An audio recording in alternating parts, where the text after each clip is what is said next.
جی السلام علیکم ورحمۃ اللہ وبرکاتہ۔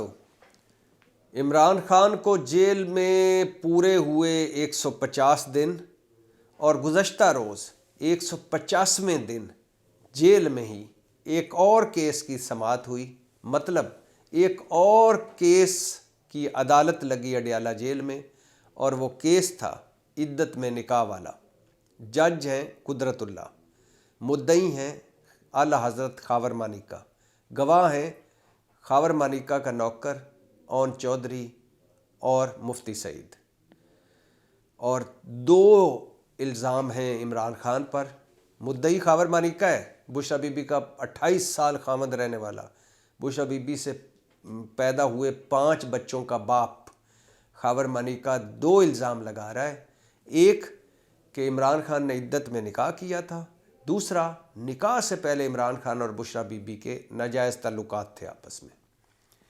اور یہ اعلیٰ حضرت خاور مانیکا جس کا کہنا ہے کہ عمران خان نے عدت میں نکاح کیا، اور جس کا کہنا ہے کہ عمران خان اور بشرا بی بی کے نکاح سے پہلے تعلقات تھے، اور جس کا کہنا ہے کہ میں نوکروں کے ذریعے عمران خان کو گھر سے دھکے دلوا کر باہر نکلوایا کرتا تھا، اور جو آج جس کو عمران خان اتنا برا لگ رہا ہے، یہی صاحب کل کہہ رہے تھے کہ بشرا بی بی جیسی عورت، پاک باز عورت دنیا میں نہیں دیکھی، اور عمران خان تو بھلا آدمی ہے، اور ہمارا گھر تو اس کے لیے مرشد خانہ ہے، اور میری طلاق کی وجہ عمران خان نہیں، کچھ اور حالات تھے، اور عمران خان اور بشرا بی بی کے درمیان کوئی ایسی ناجائز بات نہیں تھی، اور عمران خان نے عدت کے بعد، کمپلیٹ ہونے کے بعد عدت کی مدت تب نکاح کیا، اور یہی صاحب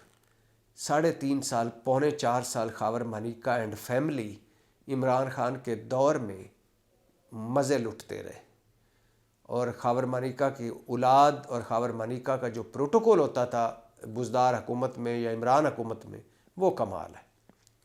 یعنی ایک بندہ جس کی بیوی سے عمران خان کے ناجائز تعلقات تھے، جو اپنے گھر سے اس دھکے دے کے نکلواتا تھا، اور جو وجہ بنا طلاق کی، اس کے دور حکومت میں وہ خیر سے وزیر اعظم اور ہاؤس اور وزیر اعظم سیکرٹریٹ بھی آیا جایا کرتا تھا، اور اس کے بچے اور وہ اس دور میں مزے بھی لٹتے رہے، پروٹوکول بھی لیتے رہے، انجوائے بھی کرتے رہے، اور اس وقت تعلقات بھی ٹھیک تھے، لیکن اچانک جب اقتدار ختم ہوا تو عمران خان زہر لگنے لگ گیا۔ بہرحال 10 جنوری کو اس عدت میں نکاح والے اور ناجائز تعلقات والے کیس کی فرد جرم عائد ہوگی عمران خان پر، اور وہ بھی ہوگی اڈیالہ جیل میں، عدالت لگے گی اور وہیں ہوگی۔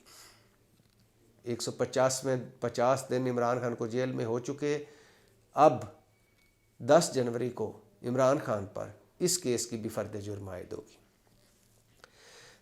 دوسرا، ایک نشست ہو چکی ہے بیرسٹر گوہر اور عمران خان کی ٹکٹوں کے حوالے سے، اور ایک اور نشست ہونی ہے، اور اس کے بعد پاکستان تحریک انصاف نے ٹکٹیں فائنل کرنی ہیں کہ کن کن امیدواروں کو ٹکٹیں دینی ہیں۔ 2434 امیدوار اتارے ہوئے ہیں میدان میں، جن میں سے 90% سکروٹنی افسروں نے، ریٹرننگ افسروں نے سکروٹنی میں ان کو مسترد کر دیا ہے، نااہل کر دیا ہے، مختلف اعتراضات لگا کر۔ اب وہ الیکشن ٹریبونلز اور ہائی کورٹ اور سپریم کورٹ جائیں گے، اور یہ امید ہے کہ اس میں ریلیف ان کو ملے گا۔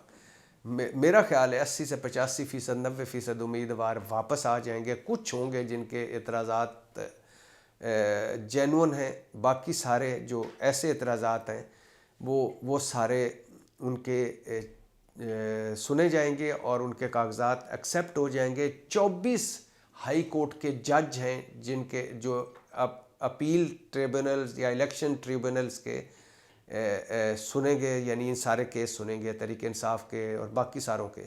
تو اس میں ایک طرف یہ جاری ہے، اور دوسری طرف بلے کا جو انتخابی نشان ہے وہ بھی پشاور ہائی کورٹ میں ہے، اس کا کیس بھی لگا ہوا ہے۔ الیکشن کمیشن نے اپیل دائر کی ہوئی ہے کہ جو آپ نے بلے کا انتخابی نشان پہ سٹے دیا تھا اور تحریک انصاف کو واپس کیا تھا بلہ، وہ سٹے ختم کریں۔ تو وہ بھی ہے. اور تیسری طرف بیرسٹر گور اور عمران خان کی ٹکٹوں پر مشاورت بھی جاری ہے, اور عمران خان نے بیرسٹر گور کے ذریعے پیغام بھجوایا ہے کہ ہم الیکشن کا بائیکاٹ نہیں کریں گے. اگر ہماری مین ٹیم فارغ بھی ہو گئی تو ہم انڈر 19 کے ساتھ الیکشن میں اتریں گے, انڈر 19 بھی نہ فارغ ہو گئی تو ہم انڈر 18 کے ساتھ مقابلہ کریں گے. ہم میدان خالی نہیں چھوڑیں گے اور جیتیں گے الیکشن. اور یہی خوف ہے مسلم لیگ کو, پیپلز پارٹی کو, مولانا صاحب کو.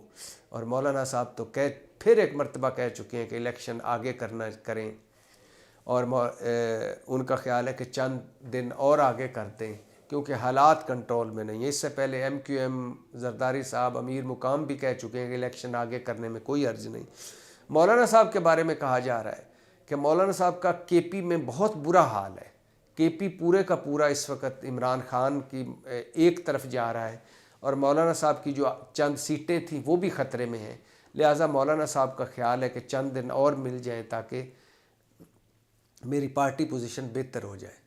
لیکن نہ تو مولانا صاحب یہ بتا رہے ہیں کہ چند دن کے بعد بدامنی جن کی بنیاد بنا کر وہ کہہ رہے ہیں کہ انتخابات, لا اینڈ آرڈر کی سچویشن ٹھیک نہیں, انتخابات ملتوی کیے جائیں, نہ تو وہ یہ بتا رہے ہیں کہ چند دن بعد ان کو کیا گارنٹی ہے کہ لا اینڈ آرڈر ٹھیک ہو جائے گا, نہ ہی ان کو یہ بھی گارنٹی ہوگی کہ چند دن بعد ان کی پارٹی کے حالات کیسے ٹھیک ہو جائیں گے. اور 2008 یا 2013 یاد آ رہا ہے جب بدترین بدامنی کے حالات تھے, لا اینڈ آرڈر کے حالات تھے, ہر روز خود کش حملہ ہو رہا تھا, تب زرداری صاحب, نواز شریف صاحب اور مولانا صاحب کہا کرتے تھے کہ لا اینڈ آرڈر کا بہانہ بنا کر, بدامنی کا بہانہ بنا کر, دہشت گردی کا بہانہ بنا کر انتخابات کو روکنا جمہوریت کے خلاف سازش ہے. اور آج کہہ رہے ہیں کہ بدامنی ہے تو لہٰذا انتخابات آگے کیے جائیں کیونکہ اپنی صورتحال پتلی ہے, پارٹیوں کی پتلی ہے, مقبولیت نامی کوئی چیز نہیں, اس لیے ڈرے ہوئے ہیں انتخابات میں جانے کے لیے.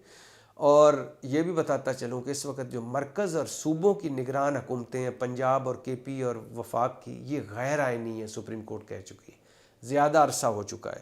یہ بھی بتا دوں کہ 1973 کے آئین کے تناظر میں جو مولانا صاحب کا ایک مشہور فکرہ ہے, مولانا صاحب اور ہم نوا 2 مرتبہ آئین توڑ چکے ہیں. اور کل بھی ایک سپریم کورٹ کہہ رہی تھی کہ الیکشن کروائیں, آج بھی ایک سپریم کورٹ کہہ رہی ہے الیکشن کروائیں. کل بھی مولانا صاحب بھاگے تھے, آج بھی بھاگنے کے چکر میں ہیں. تو دیکھتے ہیں کہ مولانا صاحب کیوں کہہ رہے ہیں کہ الیکشن ڈیلے کریں, آگے کریں. زرداری صاحب کیوں کہہ رہے ہیں کہ الیکشن ڈیلے کریں اور آگے کریں. امیر مقام صاحب کی کیوں خواہش ہے کہ الیکشن آگے کریں. ایم کیو ایم کی کیوں خواہش ہے کہ الیکشن آگے کریں. ایک تو وجہ صاف نظر آتی ہے کہ تحریک انصاف مقبول ترین جماعت ہے. تحریک انصاف نے اگر سارے حلقوں پر امیدوار کھڑے کر لیے اور بلہ ان کو مل گیا تو بلہ چل جائے گا. لیکن اس کے علاوہ بھی کوئی ہے؟ مجھے نہیں لگتا اس کے علاوہ کوئی ان کو خوف ہے. خوف ایک ہی ہے کہ کہیں بلہ نہ چل جائے. پاکستان زندہ باد.